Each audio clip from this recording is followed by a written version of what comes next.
আছে? গণঅভ্যুত্থানের কোন পার্টি আছে? দিনাজপুরে কোন পার্টি আছে?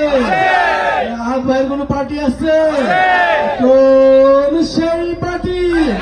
সবাই বলো আরো জোরে, হাতের তালি, মুখে বলি, সারা দেশে, ফুলবাড়িয়া, দিনাজপুরে, উত্তরবঙ্গে, দক্ষিণবঙ্গে, সারা দেশে, রাজপথে, সংসদে, সংগ্রামে, লাগামিতে, সবাই বলো, ডাইনে বলো, বাইরে বলো, পিছন থেকে, সারা শহর, সারা দেশে, ফুলবাড়িয়া, ইনকিলাব।